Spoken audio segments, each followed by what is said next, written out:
Hi friends, ಮುಂಗಾರು ಅಬ್ಬರ ಜೋರಾಗುತ್ತಿದ್ದು ಮಲೆನಾಡು ಭಾಗದಲ್ಲಿ ನಿರಂತರ ಮಳೆಯಾಗುತ್ತಿದೆ.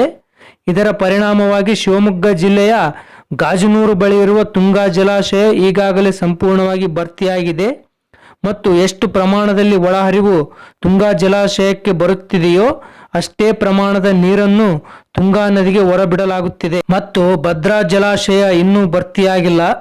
ಆದರೂ ಕೂಡ ಭಾರಿ ಪ್ರಮಾಣದ ನೀರು ಹೊರಬರುತ್ತಿದೆ, ಏಕೆಂದರೆ ಅಧಿಕಾರಿಗಳ ಎಡವಟ್ಟಿನಿಂದ ಸ್ಲೂಯಿಸ್ ಗೇಟ್ಗಳು ಓಪನ್ ಆಗಿವೆ, ಅವು ಕ್ಲೋಸ್ ಮಾಡಲು ಬರುತ್ತಿಲ್ಲ. ಇದರಿಂದ ನೀರು ಭದ್ರಾ ನದಿಗೆ ಹರಿದು ಬರುತ್ತಿದೆ. ಈ ಎರಡೂ ಕಾರಣಗಳಿಂದ ತುಂಗಾಭದ್ರಾ ನದಿಯ ನೀರಿನ ಪ್ರಮಾಣ ಭಾರಿ ಏರಿಕೆಯಾಗಿದೆ.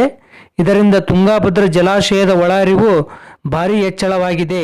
ತುಂಗಾಭದ್ರಾ ಜಲಾಶಯದ ಇಂದಿನ ಒಳಹರಿವು ಮತ್ತು ಜಲಾಶಯದ ನೀರಿನ ಮಟ್ಟ ಎಷ್ಟು ಇದೆ ಅಂತ ಈ ವಿಡಿಯೋದಲ್ಲಿ ಸಂಪೂರ್ಣವಾಗಿ ಮಾಹಿತಿಯನ್ನು ನೀಡಿದ್ದೇವೆ. ಈ ವಿಡಿಯೋಗೆ ಲೈಕ್ ಮಾಡಿ.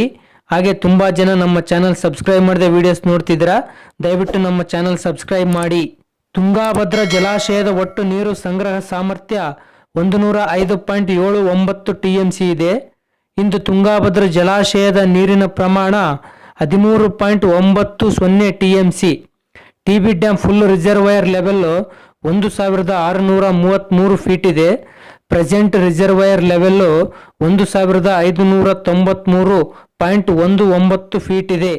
ತುಂಗಾಭದ್ರಾ ಜಲಾಶಯಕ್ಕೆ ಇಂದು 25,556 ಕ್ಯೂಸೆಕ್ಸ್ ನೀರಿನ ಒಳಹರಿವು ಬಂದಿದೆ. ಇನ್ನು ತುಂಗಾಭದ್ರಾ ಜಲಾಶಯದಿಂದ ಇಂದು 190 ಕ್ಯೂಸೆಕ್ಸ್ ನೀರಿನ ಹೊರಹರಿವು ಇದೆ.